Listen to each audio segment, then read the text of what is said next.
Hi everyone, my name is Tristan Babet. I am a postdoc at Stanford University, and I'm going to give you a quick overview of the poster for Task 4, just to help you navigate the various contents. So in Task 4, our objective is to develop reactive transport modeling tools to simulate colloid-enabled transfers and reactivity.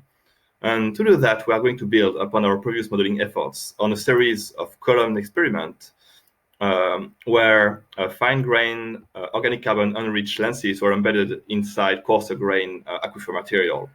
So you will find here a quick description of those experiments, and here you will find a quick description of the Crunchroll models that we developed. And in the center column here, you will find the main results of the numerical simulation. A first interesting finding was that the reducing conditions really tend to spread from the fine-grained material and into the surrounding aquifer, and to create secondary reducing zones that are highly susceptible to a change of conditions inside the aquifer. Another interesting finding was that the variations of concentrations that were observed in the solid phase, so for instance, in reduced mineral like makinawite, those variations of concentration in the solid phase were not reflected in the aqueous phase. This observation led us to hypothesize that a significant part of the transfers that occurred between the fine-grained and the coarser-grained sediments actually took place in colloidal form.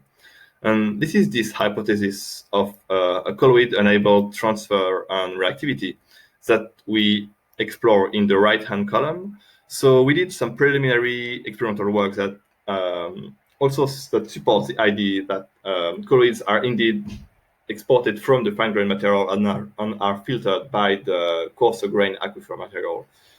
We also did some preliminary work at integrating a simple representation of colloidal transfer and reactivity into Crunchroll, and those early simulations also agrees with the idea of colloid-enabled transfer and reactivity.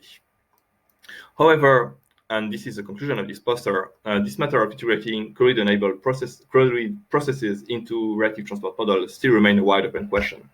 And so to address this challenge, our objective is to use the experimental work done in Task 1 and Task 3 to identify the relevant colloidal processes that need to be implemented. So for instance, mobilization and filtration and precipitation. Then once those processes are identified, we will leverage our collaboration with the DOE IDES program to integrate them into reactive transport models.